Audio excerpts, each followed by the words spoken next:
नमस्कार, आप देख रहे हैं इंडिया उपदेश और मैं हूं आपके साथ सनाउ सैन। अयोध्या जनपद के मिल्कीपुर विधानसभा उपचुनाव की तैयारी को लेकर सुहेलदेव भारतीय समाज पार्टी व प्रदेश के मंत्री ओपी राजभर आज अयोध्या पहुंचे। सर्किट हाउस में भाजपा नेत्री लक्ष्मी सिंह व राम मंदिर समर्थक बबलू खान ने उन्हें अंगवस्त्र देकर स्वागत किया। मिल्कीपुर उपचुनाव को लेकर ओपी राजभर ने कहा कि उपचुनाव जनता भी जानती है और विपक्ष भी जानता है। 80% जनता सत्ता पक्ष के प्रत्याशी को वोट देता है। इसका कारण ये है कि विपक्ष अगर जीतेगा तो 2 साल रोना रोएगा कि हमारी सरकार नहीं है तो हम क्या करें।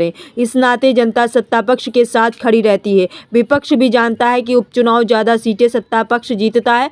इसका उदाहरण ये भी है कि प्रदेश में 9 सीटों पर 7 सीटें सत्ता पक्ष ने जीती हैं। यही विपक्ष को हो हल्ला कर रहा था कि 9 की 9 सीटें हम जीतेंगे। आखिर रहस्य क्या हुआ? इस उपचुनाव को विपक्ष 2027 के चुनाव का सेमीफाइनल बना रहे थे। सेमीफाइनल तो बन गया 2027 की चुनाव का। रही बात मिल्कीपुर सीट की, जिस दिन काउंटिंग की डेट आएगी उस दिन देख लिया जाएगा। एनडीए का प्रत्याशी चुनाव जीतेगा। बाबा साहब अंबेडकर पर गृह मंत्री अमित शाह की टिप्पणी को लेकर ओपी राजभर ने कहा कि जीवन भर कांग्रेस ने बाबा साहब अंबेडकर का विरोध किया है। बाबा साहब गरीब शोषित वंचितों की लड़ाई जीवन भर कांग्रेस से लड़ते रहे। बाबा साहब को 2 बार चुनाव कांग्रेस ने हराया। केंद्रीय मंत्रिमंडल से बाबा साहब को कांग्रेस के कारण इस्तीफा देना पड़ा। आज कांग्रेस बाबा साहब अंबेडकर के नाम पर सिर्फ वोट की राजनीति कर रही है। गृह मंत्री अमित शाह का ये मकसद नहीं था कि डॉक्टर अंबेडकर का विरोध करे। बाबा साहब अंबेडकर के संबंध में गृह मंत्री ने केवल इतना कहा था कि आज जो आप अंबेडकर कर रहे हो, अगर उनकी विचारधारा माने होते तो आज देश की ये दुर्गति नहीं होती। तो आइए देखते हैं अयोध्या से ब्यूरो रिपोर्ट।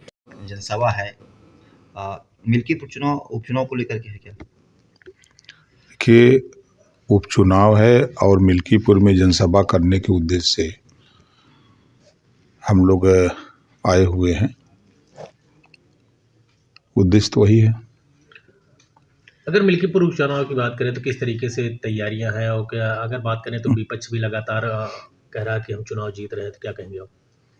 देखिए, बाई इलेक्शन जनता भी जानती है, विपक्ष भी जानते हैं कि जनता सत्ता पक्ष के प्रत्याशी को वोट देती है।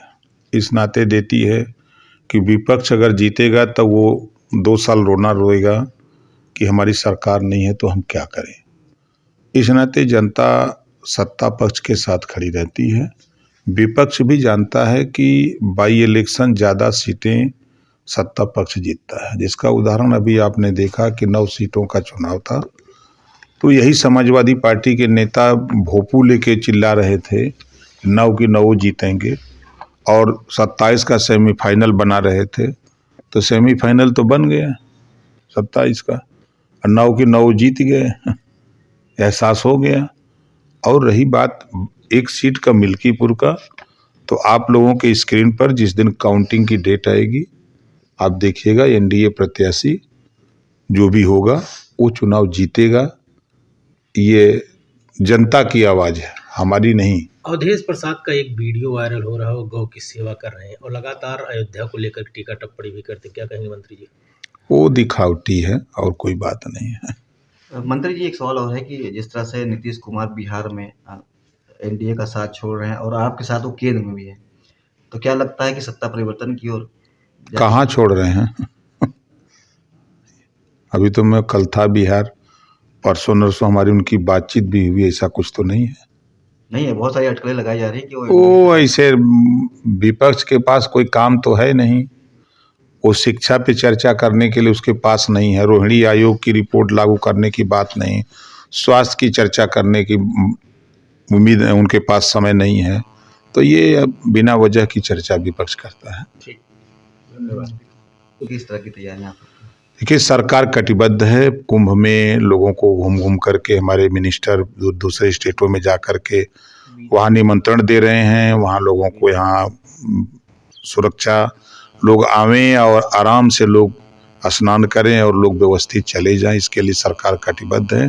पूरी तरह से सरकार महाकुंभ के लिए काम पे लगी हुई है। एक आखिरी सवाल है राजभर जी की, अभी गृह मंत्री जी का एक बयान आया था अम्बेडकर जी को लेकर के, और यहाँ पे कांग्रेस ने मार्च निकाला था और खुद ज्ञापन देते वक्त बाबा साहब अम्बेडकर का जो पोस्टर था वो पैरों तरह कुचल कर ज्ञापन वो लोग दे रहे थे। देखिए, जीवन भर कांग्रेस ने बाबा साहब डॉक्टर अंबेडकर जी का विरोध किया।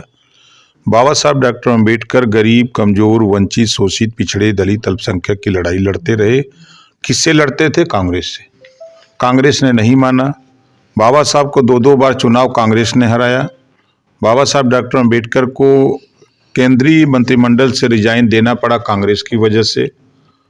और आज कांग्रेस बाबा साहब डॉक्टर अंबेडकर के नाम पर सिर्फ वोट की राजनीति कर रही है। और माननीय गृह मंत्री जी का ये मकसद नहीं था कि बाबा साहब डॉक्टर अंबेडकर का विरोध या कोई बात। बाबा साहब डॉक्टर अंबेडकर के संबंध में माननीय गृह मंत्री जी का कहना था कि भाई आज जो आप अंबेडकर जी कर रहे हो, तो ये बात अगर अंबेडकर की विचारधारा को माने होते तो आज देश की ये दुर्गति नहीं होती।